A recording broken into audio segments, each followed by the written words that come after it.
Alright, ladies and gentlemen, Fab's in the house and welcome back to the channel. Today, I'm in the house with a CJRB Feldspar here with me for a quick review, but hey, don't forget to like this video, and if you are in a good mood, subscribe to the channel because it's gonna be fantastic.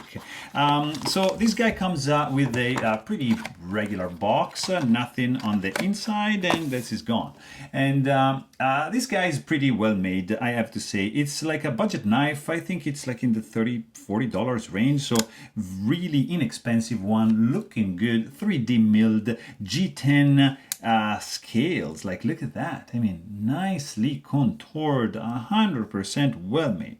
Liner lock, as you can see, this guy has some nicely skeletonized on the inside, liner on the show side only, nothing going on the lock side. It has even like a set of pivot collars. I mean, guys, come on, that's crazy. Couple of standoffs going on over here. You have tip-up carry only, stainless steel polished. Look at that. It's not reversible. Actually, it is reversible. It's not tip up.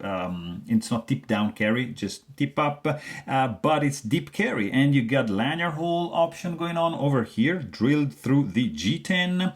Then you've got this D2 steel blade, which just flies open like with a thumb stud like that. You got two of those, flat grind, nice drop point blade. You even have like a finger choil. There's no jimping going on over here. The overall length on this bad boy is going to be 8 inches, maybe 8 point something, 8.1, with a 3.25 inch long cutting edge and 4.6 inch long handle. Liner lock, there's no jimping here to release the lock bar, but you got a nice 3D set of scales, nicely milled. You've got two standoffs over here, which are a little bit on the sharp side. You have a nice action. This guy is running on bearings and flies open and drops shut like this. Just a little wiggle, little nudge, and this guy's just gonna close. Like, look at that. It feels great in the hand, like really good feeling. Like you can squeeze it. I feel a little bit of a hot spot right over here because you see it's a pretty tall pocket clip. It can fit like very thick pants, but if I squeeze the handle, this is gonna dig a little bit into my flesh.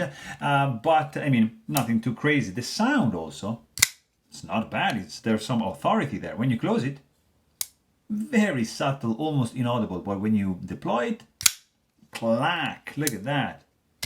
Very good. You can also do like a spidey flick, like if I can do it like this, or you can do just a thumb flick like that, or you can do like two-handed opening kind of deployment thing. So you can choose. It has also like a fidget factor.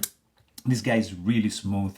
Let's quickly check the weight on this fella over here, because it's not like super light, I have to say. That's going to be 3.97, almost 4 ounces. So it's still reasonable. It's not like super heavy or anything, but it looks good. I think it has a very nice aesthetic going on. Great ergonomics on the handle. Just a little bit of hot spot there. Nice weight and pretty cool sound when deployed. So there you have it. If you want to know more, please check out my full-length review. And thanks for watching. Stay tuned.